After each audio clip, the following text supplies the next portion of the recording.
भी ऐसे जनरली अलग नहीं किया जा सकता है इसको हाथ से। इसके लिए केमिकल रिएक्शन चाहिए, नहीं तो इसको हाथ से बनाया जा सकता है, नहीं इसको अलग किया जा सकता है। हमेशा ये केमिकल रिएक्शन के द्वारा बनता भी है और केमिकल रिएक्शन के द्वारा फिर अलग भी किया जा सकता है।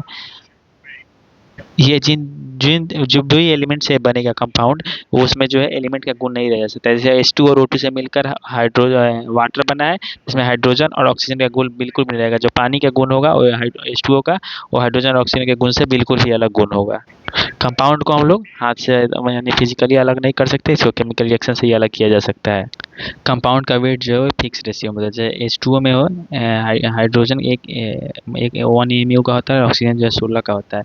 हाइड्रोजन का 2 एटम हो गया, एलिमेंट हो गया, तो 2:16 यानी 1:8 हो गया यहाँ पे। या तो कितना भी आप पानी ले लीजिए, उसमें इसका जो दोनों का रेशियो होगा वो हमेशा सेम ही रहेगा।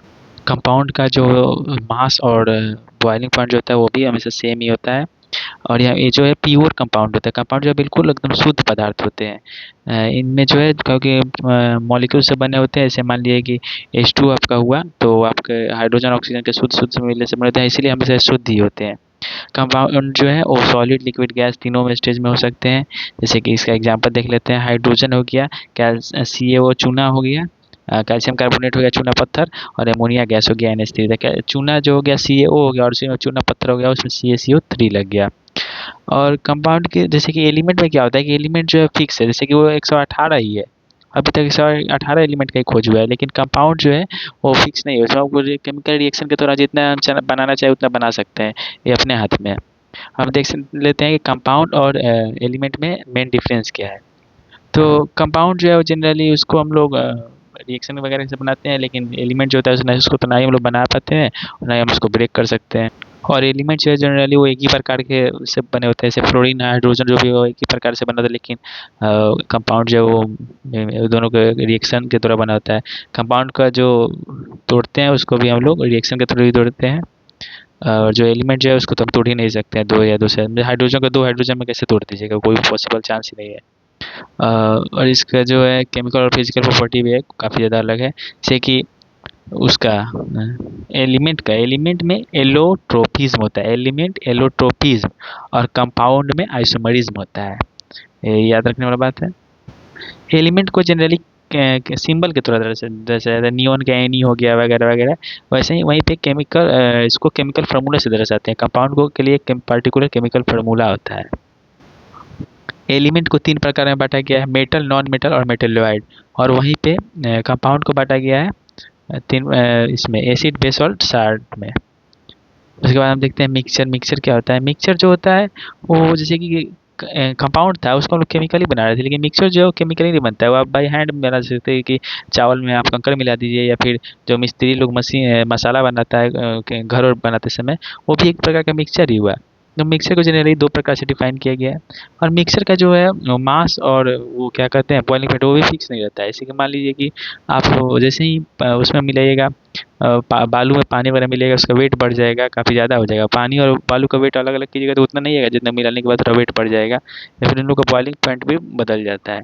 तो मिक्सर को 2 प्रकार से डिफाइन किया गया, एक होमोजेनियस मिक्सर हो गया, एक हेटेरोजेनियस। तो होमोजेनियस वैसे हो गया जिनको कि जो कि बिल्कुल ही बढ़िया से घुल जाते हैं। इसका एग्जांपल में शरबत हो गया, चीनी पानी में घुला हुआ, हवा हो गया, या फिर जितने भी मिश्र धातु या फिर पेट्रोलियम हो गया। इसको हम लोग जनरली माइक्रोस्कोप से भी नहीं देख पाएंगे होमोजेनियस मिक्सचर को। वहीं पे हेटेरोजेनियस मिक्सचर जो है उसको कभी कभी तो खुले आँख से भी देख लेंगे, या फिर माइक्रोस्कोप से तो दिख ही जाता है। इसमें जनरली क्या होता है कि अच्छे से मिलते नहीं और सस्पेंशन और कोलोइड बन जाता है। जैसे कि इसका एग्जांपल हो गया पोल्यूटेड हवा हो गया, या फिर पोल्यूटेड वाटर हो गया, मक्खन हो गया, पनीर हो गया, दूध हो गया, या फिर ब्लड हो गया। ये जनरली इसी का एग्जांपल होता है। जनरली उसके बाद मिक्सचर को 6 प्रकार से डिफाइन किया गया है। जैसे कि सॉलिड सॉलिड, सॉलिड सॉलिड में आ जाता है हम लोग का जैसे पीतल या फिर सोना जो हो गया वो सॉलिड सॉलिड में आ गया। या फिर जैसे सॉलिड में लिक्विड में हो गया एमेल्गम, या फिर जल में घुला हुआ ग्लूकोज। ये जो क्या सॉलिड में लिक्विड मिल गया, एक दूसरे में मिल गया। और सॉलिड में गैस के देखते हैं, जैसे धुआं हो गया। धुआं में क्या होता है, जैसे धुआं में से कार्बन डाइऑक्साइड निकलता है, जैसे कार्बन से कालिक बनता है, तो कालिक से सॉलिड हो गया, और उसमें वो जो है सॉलिड और गैस हो गया। या फिर जो भुरभुरा मिट्टी होता है उसमें जो मिट्टी जो है उसके से गैस मिला हुआ था, इसलिए वो भुरभुरा टाइप का होता है। उसके बाद आता है एक आता है लिक्विड लिक्विड, जैसे कि शराब में अल्कोहल होना, या फिर पेट्रोल या डीजल का जो मिक्सचर होता है वो जो है लिक्विड लिक्विड का मिक्सचर हो गया। एक आ गया लिक्विड और गैस का, जैसे कि हम लोग पीने वाला जल हो गया या फिर जो सॉफ्ट ड्रिंक होता है जिसमें सोडा वोडा होता है, वो सब लिक्विड और गैस हो गया। फिर गैस और गैस का हवा हो गया या फिर ऑक्सीजन और हीलियम को मिले, जैसे हीलियम बैलून आता है उसमें ऑक्सीजन हीलियम वगैरह मिला हुआ था, या फिर हवा हो गया। ये सब गैस और गैस का मिक्सचर हो गया। अब जैसे कि मिक्सचर हो गया तो मिक्सचर को अलग करने का भी विधि है। उसी में एक नंबर पे हम लोग का विधि आ जाता है डिस्टिलेशन। डिस्टिलेशन में क्या होता है कि जनरली हम वैसे दो इसको उसको लेते हैं, जो मिक्सर बना हुआ रहता है उसको, इसका बीच का टेम्परेचर डिफरेंस जो है बॉइलिंग का, वो 25 डिग्री सेल्सियस या फिर इससे अधिक हो।